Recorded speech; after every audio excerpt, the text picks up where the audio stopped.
Hello, this is Jim Schaefer, executive producer and host of Rip Rap, the academic book television program.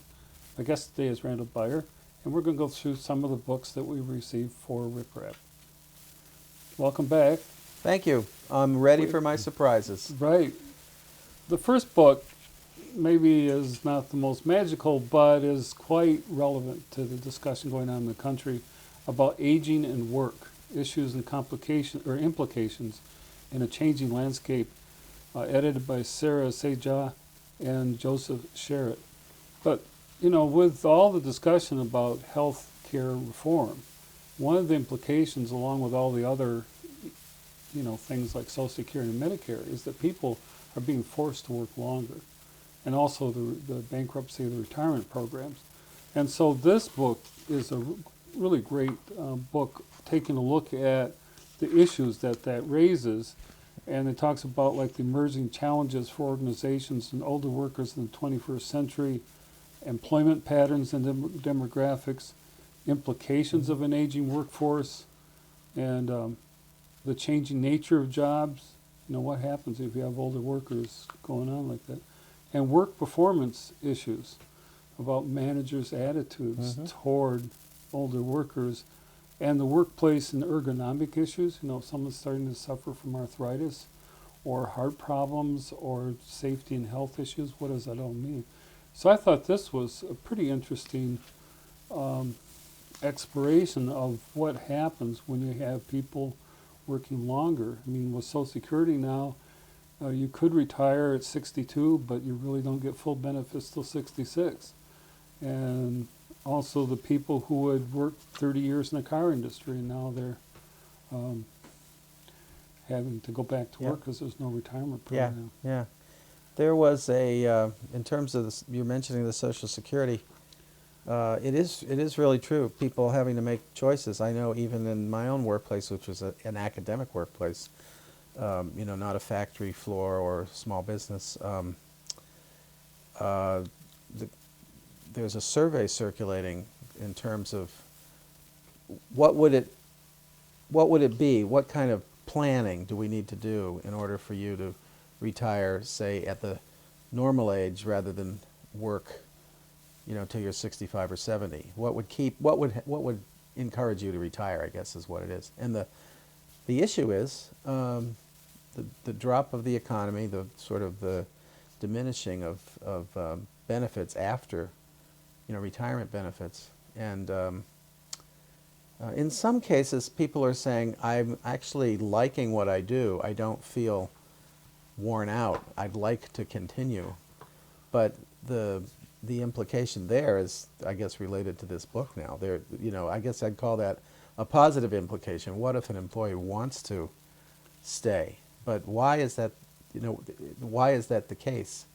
I just think it opens up a number of issues. One of them is that our society, as it becomes increasingly technological, requires additional training.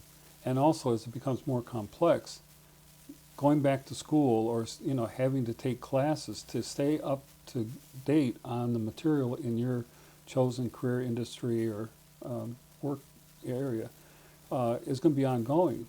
And that can be quite a challenge for an older worker to go back and rethink things and relearn things. Right, and to force somebody to have to work has like you were pointing out in the introduction or reading, has an implication for the whole organization, because you're probably going to get at a certain level a diminishing return by investing in the upgrading of skills for workers that just aren't of a certain generation. I don't mean to make that sound negative, that it's just going to be a waste of money to get somebody re-educated. But there is a certain point where re-educating somebody who's younger, who probably has skills as a base level, so that re-educating would be have less of an impact than re-educating somebody for the short term.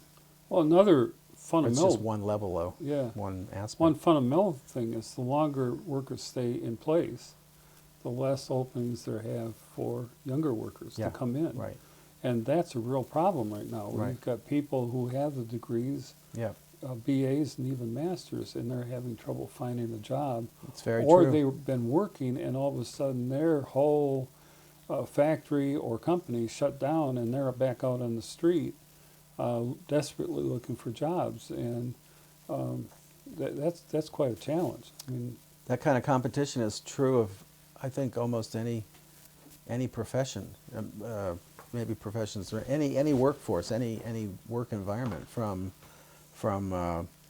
food packing plants on the West Coast in Alaska to these erudite academic institutions. I mean, the competition among academics can be pretty fierce. You've got a boatload of new PhDs to teaching adjunct gigs, teaching, waiting for some,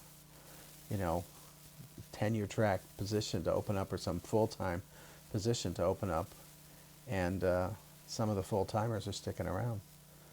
another issue they talk about in this book is productivity. Mm-hmm. That I'm not saying that any one particular age group is more productive than another, Mm-hmm. but there could be quite a corrosive effect at having someone who is starting to diminish in capacity for Yeah. some reason, had heart attacks Yeah. or whatever, and they feel that they have to work. I mean, I know stories of people who have worked, and then the day after they retired, they died, and they'd stayed in there just too long, and they Right. were having issues going on. There must be a balance, though, because, I just came across a kind of inspiring video focused on 5 elderly or post-retirement people, between 60 and 80, 85, 90. And it was about their exercise routines and their involvement in their community, and they were doing exceptional things with their bodies, being involved in kind of these post-retirement Olympics. But they were, at their own level of skill, they were achieving, something they hadn't achieved in their life. So I brought that up to say the older workforce also has a lot of skills that can benefit an organization. So I wonder, there must be a balance. So as people retire, you don't necessarily lose that kind of legacy knowledge that's of benefit. But in some organizations, you need a workforce that's been sort of educated in a modern education system, just because of especially with technology. I mean, there are people who have the skills. Take libraries today, something I know, well. The world of digitization, the fact that everything is becoming electronic and internet based, and that takes a highly skilled background. And now we've got digital immigrants coming up, graduating from university, getting degrees in various fields that just, in an economy that it wasn't there 15 years ago. The knowledge that you needed is now a modern kind of knowledge. And I hope there's a balance somewhere between the sort of the planning and the management and the sort of interpersonal skills that somebody who might be older is able to bring with the kind of technological knowledge of just how to operationalize certain things. So wellness is another aspect of that, Jim, too. An older workforce, you want them to be healthy. It's a difficult thing to get them, to get companies to see that the overall health of their workforce is a benefit to them over time. Well, that comes back to the healthcare reform, Yeah. where I heard a number that there were 45,000 people per year who die because they don't have health care. Yeah. Just because they didn't have health care. In other words, they couldn't get the treatment If they needed. if they'd had some Or kind of they basic have these checkup. horrendous issues where they have maximum health care Right. benefits. So there was a case I read of a woman who had breast cancer, was starting to get under control with chemotherapy, and had to stop all of it because she ran out of insurance. Yeah, I know there are a lot of a lot of tragic cases about in that direction, and also preventative care. If you can, it's just the ounce of prevention, or if you catch something in the bud. But if you don't have the opportunity to have that kind of care, then problems get exaggerated and are they require much more intervention once they're discovered. Well, what's of interest to me is that we're starting to have to deal with a sort of accountability. Mm-hmm. In other words, how much are things going to cost? And one of the reasons why people keep arguing for healthcare reform is because this country spends more than anybody else, any other country in the world on healthcare, and doesn't get the investment back because of how it's managed. We've had this giddy idea that, as soon as you got out of college, you got a job, you were set, you only had to work 30 years and you could retire. That's not going to work anymore because the demand is shrinking. Right. I know that this generation of new graduates or the workforce, it's typical for people to move to a new job every, 3, 4, 4 Yeah. or 5 years. That's kind of the norm. So to have an expectation that they'll do this kind of career thing, the career is made that up whole of multiple. career deal. Right. The Well, one and career. what I've read is that you can expect to make 3 to 5 major changes or adjustments in your in career your trajectory over your lifetime because industries change, right. the demands change, the market changes, and then you have to adapt. So an older workforce might be holding on in some ways. I don't know if it's discussed in this book, Yeah. but it might be holding on in some way to that expectation or Well, model. it's just raising all those issues, and it's an excellent research thing. Well, and then there's caregiving, that as you get older, you may also be dealing with, and then downsizing. I mean, there's all these dynamics that are happening in our current economy that didn't happen before. Yeah, right. And that, Well, the older workers have parents who are still alive, yeah. and yet they have to now. But they're still working. Not the parents, but the older workers, are working. The caretaking is something that it's difficult to do. Another thing that fascinates is the whole thing of ergonomic. When you're younger, that doesn't affect you as much, but when you've been doing something year after year after year, even as they've seen that, how where you put your computer monitor has an effect. Because if you keep having to tilt your head back, then you've got a problem. Yeah. Well, when you've been doing that for 5 years, it's one thing. When you've been doing it for 20 years, now it's starting to resolve into major issues, and they talk about that too, as well as the larger safety and health issues. Yeah. Like work schedule. Yeah. If you've been used to working, I've had students that talk about that. They've been used to being on the day shift, and then when they're shifted to afternoon, it's so disruptive for them. But they have other family issues. The older workers tend to have more family-related Sure, issues, and right. so then that comes into play too. Mm-hmm. So I thought it was an excellent thing. And then what we've got is some books there that, Right. I see you've got a lot on teaching yeah, today. Parker Palmer, Greta Nagel, Peter Elbow, Paulo Freire. yeah. I just think it raises some really good questions about, well, what is teaching? And And some of these are republishing based on the anniversaries. they're all of their, these are actually the Parker Palmer, The Courage to Teach, Exploring the Inner Landscape of a Teacher's Life. What's interesting about this is a 10th anniversary book, but he said that it sold so many copies that he didn't have a copy himself because he kept giving them away, and so he decided to redo it. But he also talks about how this was brought up by the No Child Left Behind, the republishing? the you mean? republishing, because he feels like I do that that's pretty much educational abuse, because it takes the heart out of it. And what I liked is he talks about good teaching takes myriad forms, but good teachers share one trait. They are authentically present in the classroom, deeply connected with their students and their subject. These connections are held in the teacher's heart, the place where intellect, emotion, spirit converge in the human self. And that's really what I feel. And that's one thing that kind of links all of these books together, and why I like them, is because it's using the heart as your basis for teaching. And he also talks about here that, where was that? good teaching cannot be reduced to technique, but is rooted in the identity and integrity of the teacher. And that is really true. I remember I was in a faculty meeting, and someone asked, well, what method did you use when you first came into the classroom? And I regard it as kind of a trick question, you know. I mean, I know different techniques for relating to the class and organizing your teaching. But I always started from the thing of what I thought that the students needed. That's always the guiding principle for me. All of the different methods I have are simply ways to enhance that process.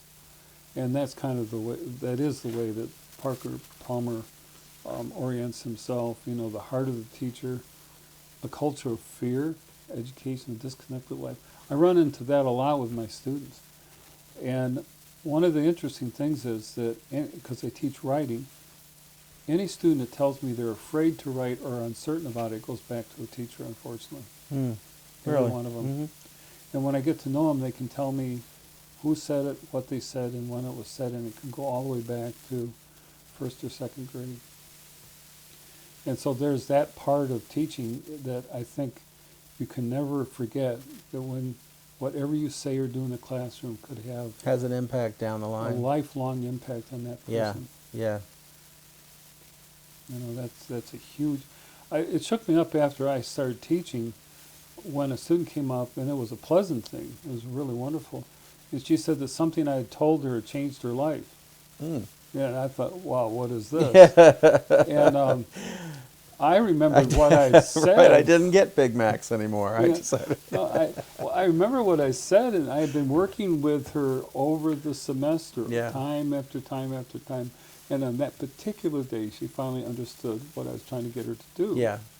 You know, and then, wow, there's her big moment. Right. But it was all those other times before that. Well, I think that's probably touches back on this authenticity, the word Yeah. authenticity, which I think is associated with him.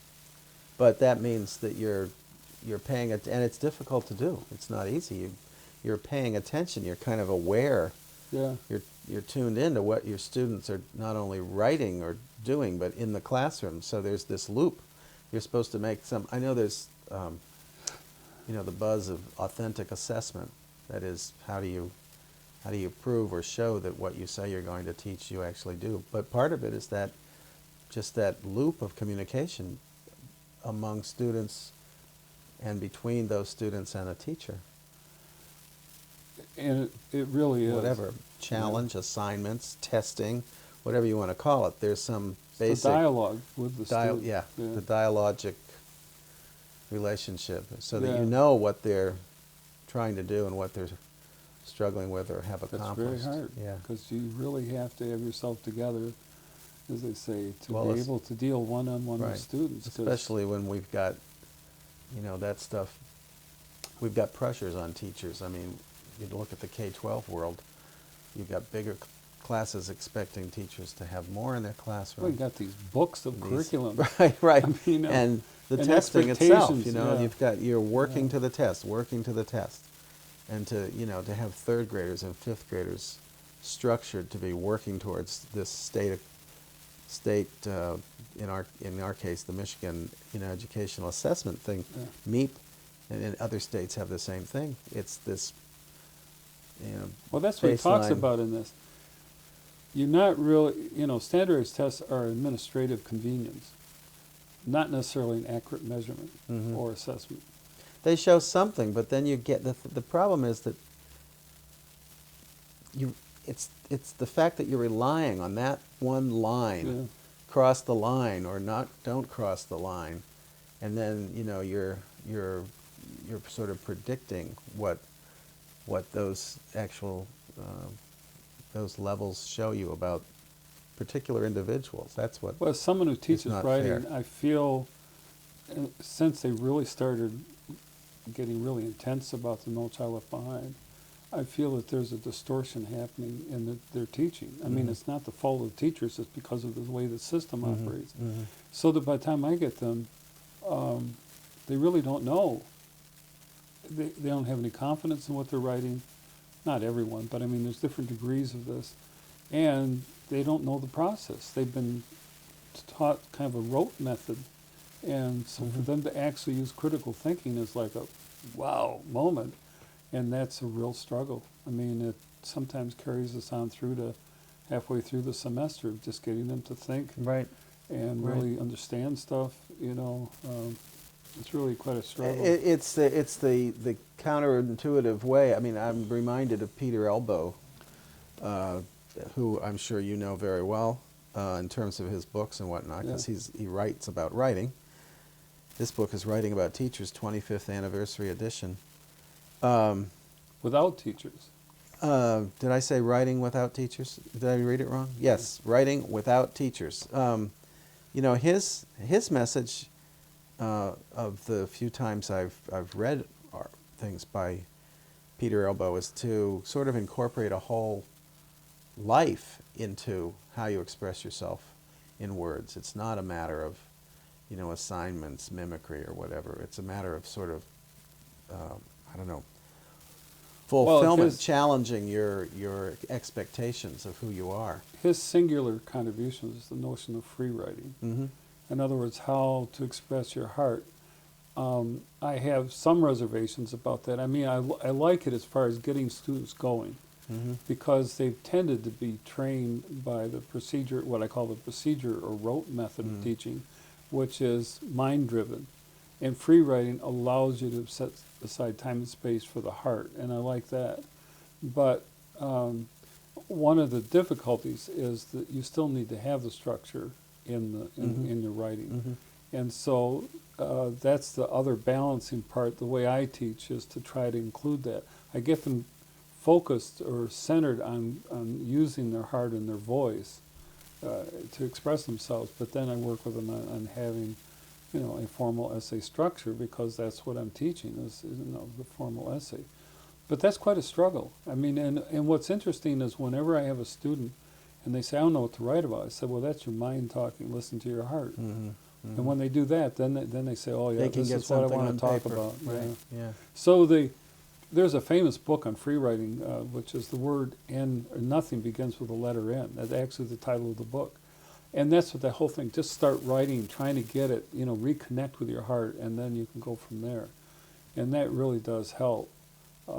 Yeah. But this book is going a little bit, I mean, you have to understand, it's within what the teachers he's referring to are the old ones of the teaching rote writing and the mind-oriented approach. And so when he says writing without teachers, he means that you have an ability to write whether there's a teacher there or not. But more importantly, there's some teachers who have destroyed people by teaching them that they can only write this one way. And in this, you know, the procedure method gives a student a topic, tells them how to develop it, gives a deadline, and it may not touch that student's soul or heart at all. And for people who have complex issues, you know, different race or ethnic background or different experiences, being given a topic to write about that doesn't really touch them at all is really very hard for them to do. Yeah. So then they think they can't write. Right. Another thing I found is that students, because they haven't because got- it they didn't haven't involve them. right found some Yeah. sympathy between their life experience and putting it down on paper, Yeah. quote unquote, right? Yeah. Which they could do. You know, I saw an interesting interview on one of the on the Bill Maher interview show, Real Time with Bill Maher. He interviewed the rapper Jay-Z, just sort of a one-on-one. It wasn't the regular format that he does with a number of people. It was kind of awkward. I think the performer Jay-Z was he was very funny, but he was kind of shy with the camera in the interview format with this kind of one-on-one. But they talked about the writing he did, and you know, you think of these well-known rappers. He's enormously popular and on tour, and they seem so spontaneous, and you know, I'm sure in the performance they are, but they work those words. These guys are real. All the rappers, men or women, it's not just speaking in tongues. They really are wordsmiths, people of words. Oh, if you yeah. can use that folkloric context. And so he talked about how he, you know, will just speak and speak and speak. Get things down, work the rhymes, speak and speak and speak. And it's, even though it's oral, there's this, I was really struck by the text, the textuality behind what he was doing. Plus the phenomenal memory this guy has, because these are these liquid dialogues that they rap on. You know, I mean, it's, I'm sure there's a lot of, just knowing the way music and improvisation works, there are certain things that come up, rhymes that work, that probably are used over and over. But so there's an element of improvisation, but in a lot of contexts, he's working those words.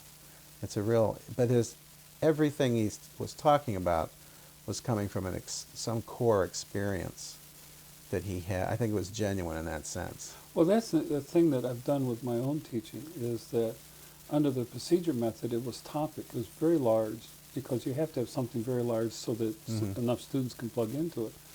I encourage the students to identify one specific moment, just one moment, and then use critical thinking to dig down into it. And what that does is liberate them from looking at the usual, I mean, the usual suspect topics in writing class are abortion, drug and alcohol addiction, Right. capital Single punishment. parenting. Yeah, Right. Or being a child of a single yeah, parent. all those usual things, or Right. drinking age reform. Yeah. And Yeah. instead, by taking a moment, just one specific moment, what I want them to do is be able to go around and really use critical thinking to explore their environment, their everyday life. Yeah, it's interesting. And so we get all kinds of things that they didn't think. I had one student that wrote just a wonderful story about, they had gone up to their cottage up north, and they were going to try to cut down some trees. And there was this huge tree. So they were going to cut it down, and they had all the family kind of around watching this, because it was huge. It was so huge that the guy who was cutting it down, who had experience with cutting trees down, used one chainsaw to put that notch in, and then then another used to this humongous one that was going to cut it down. to come across, and yeah. But as he's cutting through, the one of this guy, student's brothers, ran over to get a different view. And so as the tree's starting to come down, he saw that the brother Was in danger. was right in line with where that tree was going to fall. And so he ran over, without thinking, grabbed him, and ran. I mean, the tree was coming down. It was huge, you know, and he managed to make it. Very So thanks for being on Rip Rap. You're welcome. My pleasure, as always.